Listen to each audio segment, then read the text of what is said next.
Yo, it's your boy back with another review. Look at this thing, it stabilizes your stabilized camera. You trying to run without that? Affiliate links down below, my homeboy.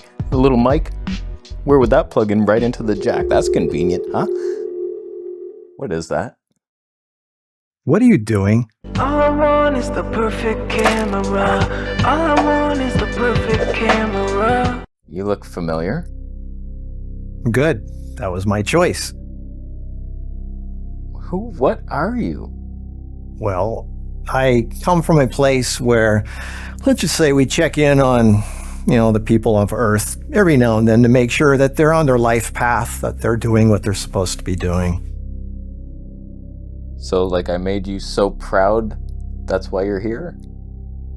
I had to check for myself. There was rumors that there was this famous YouTuber that, he was squandering his gifts. So I see you have your RGB lights going. Got your backwards cap on. What are you reviewing? What's that in your hand? It's a little gimbal for the Pocket 3. It stabilizes the thing. You're stabilizing a Pocket 3 that's already stabilized. So, I don't know, some people need it. Uh-huh. It's the fourth axis. Uh-huh. And what is that other thing in your hand? It's a little microphone. Plugs right in. And it's bound to be good. Huh? And you would normally buy this on your own for yourself? Well, the company did send it to me to review, but okay. Affiliate links down below, homeboy. And what is this? Is this a C70? Is this a $5,000 camera filming the back of your head? I need it for B-roll. Are you shooting in RAW? Are you shooting your ear in RAW? It's RAW.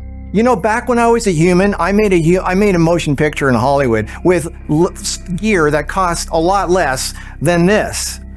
And you're doing what? You're doing what with this in your living room? It's just if you don't have RAW close-ups, it doesn't get the white balance. Oh my God. Okay. Now I know why they sent me down here. This is, boy, you need help. I mean, what are you doing with your life?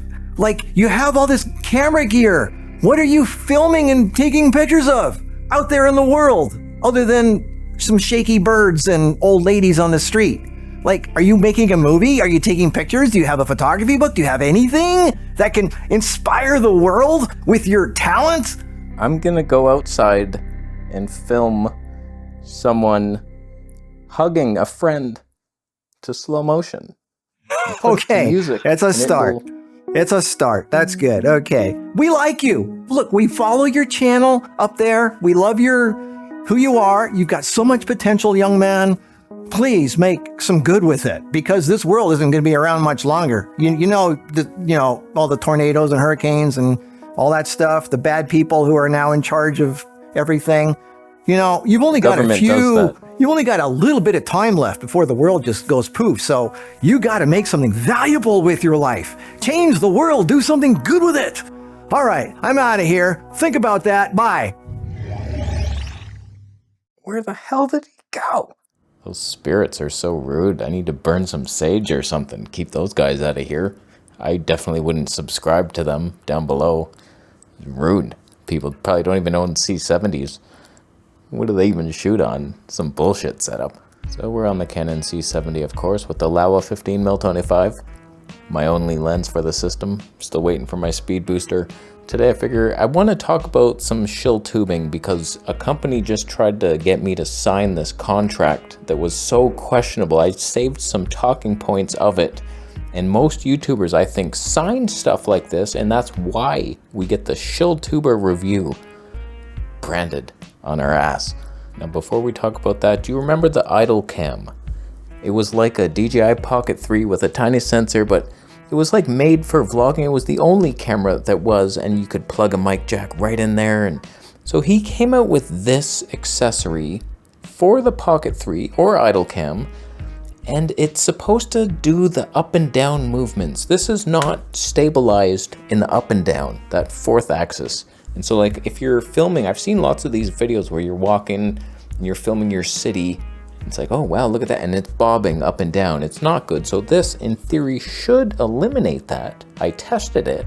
So here's side by side on my morning run. The first day was without the stabilizer on your left. Second day was with it. And it definitely does what it says it's trying to do. It was annoying to hold, it was heavier, and I don't want to do it anymore, but it does that. So if that's your thing, where you're filming walking, it definitely stops that movement. But if you're running, I think it introduces some strange like jitters, because it was moving around like crazy. If you're just walking, it's like, yeah, that's doing something. It's going up and down, you can slide the tension, but when you're running, mine was like this. Like it wasn't great, but it still did give you better footage. It's just very annoying to adjust, but thank you for sending it.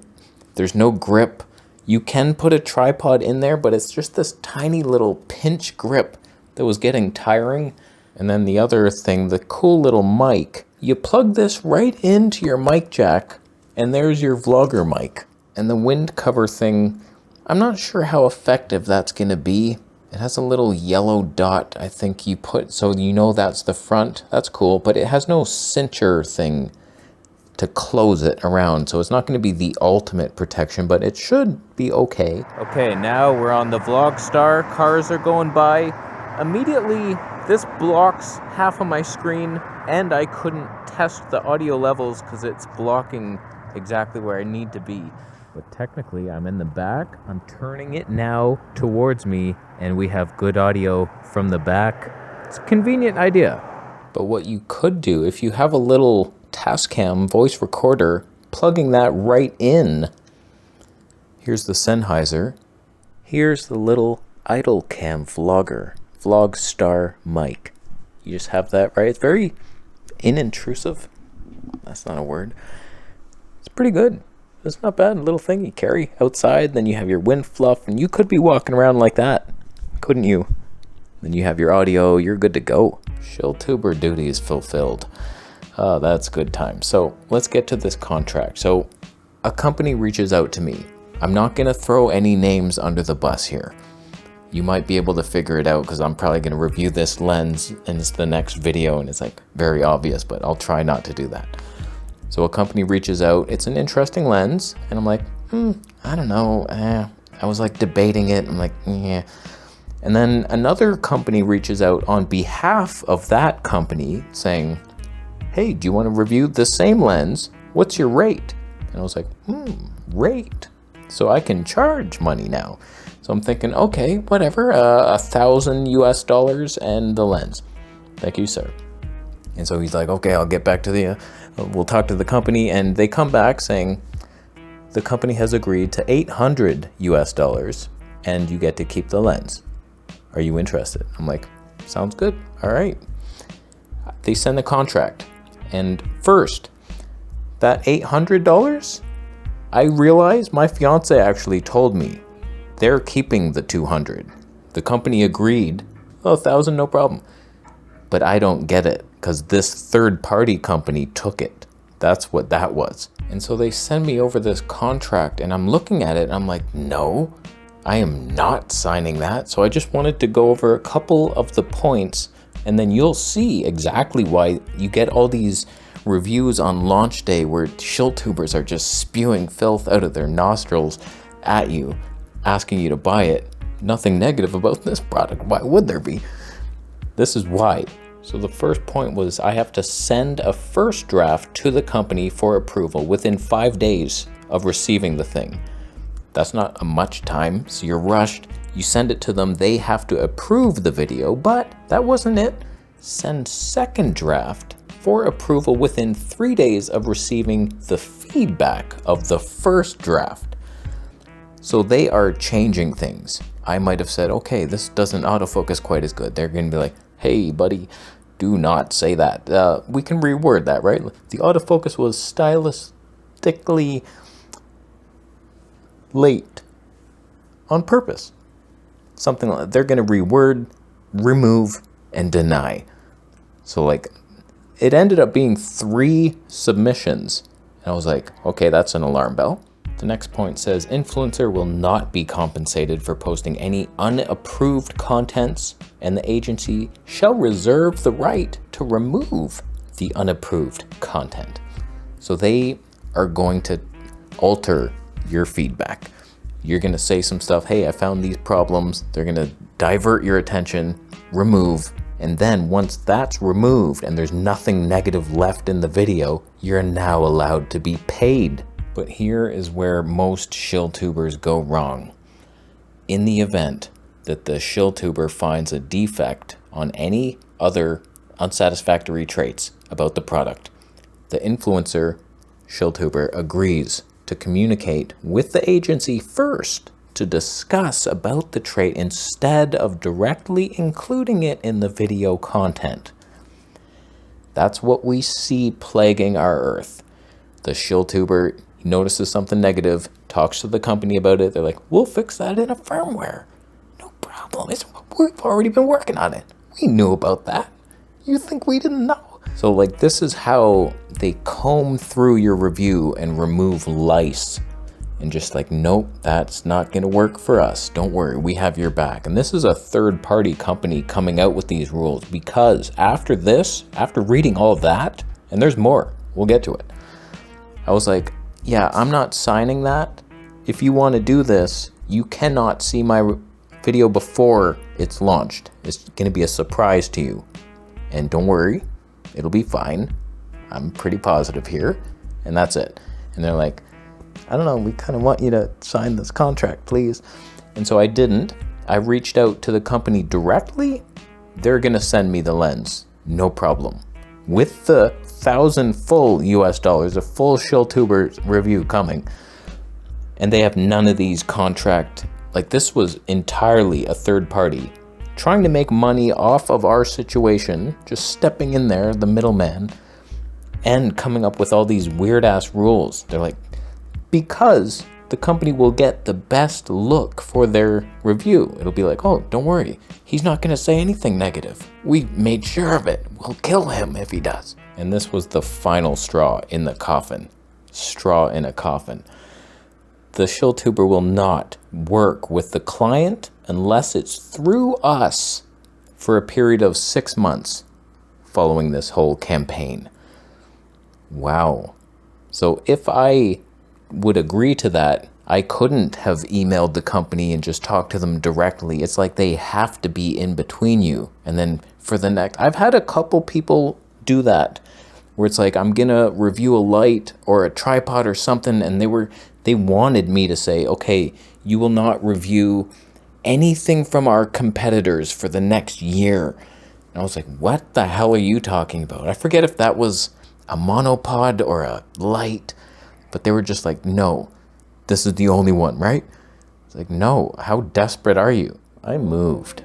You realized that I had nothing interesting left to say, and so I switched your attention to shut back on as if it was a new video. We're on the Helios 44-122, stalker lens, 58mm 22. That's too complicated for its own good. Sony ZV-E1. So shilltubers, grow a sack, say no to these companies and their demands. Just say, yes, I will review your lens, but you're not gonna see it. That's why I respect Gerald. Every video at the beginning, he's like, this company did not get input. They did not get to see this. No money changed hands. Money's changing into my hands, I'll tell you that much. We don't all have the Square Shack sponsorships keeping us going through Thanksgiving, if you know what I mean. So it's like, I don't mind getting paid. I'm transparent. You can't buy me. This might be the last time that company chooses to pay me for a review, because they're going to see, oh shit, uh-oh, don't worry, bad publicity is good publicity. So like, I'm going to look for the flaws. Does it autofocus well on my Sony? Does the stay perform for slow motion street videography? Is it flat as all hell? Most reviewers don't even pay attention to that. But I'll be honest with you, having that level of integrity where you're not going to compromise and you're not going to lie and you're not going to just shill advertise a product without like putting it through the ropes, that's going to leave you out of the wish list of many different companies. So like right now, I work with a couple different companies, not many, Like Viltrox will do it. Laowa will send. But like a lot of companies are just like, no thank you. The big ones. Fuji, no. Sony, Canon, yeah, right. So like we're not getting any of those sponsorships. But I still make a hefty living. In fact, I have heat in my apartment now. Huh? They caved to my demands and actually raised the heat. So like I'm not cold. It's cold at night, but I still pay the bills. So thanks to the ghost of Markus Picks for setting us back on the real path of truth, honesty, integrity. You don't have to sell your soul for a little gimbal. Yeah, I end up in hell in the end, but that's fine. I brought it to you, and now you know. Is it good or bad? What are the cons to it? I like to focus on the cons because that's the most important part of buying anything. What's wrong with it? We know what it should be able to do, and does it even do those things? And then it's like, what's the annoyances that no one's talking about? The little tiny grip thing, crab boy, handling noise on the mic. So these are the things I try to bring. So thank you for the Bitcoin donations and subscribing to both Real Human Boy and Ghost Markus Picks. Subscribe for more videos. What is that?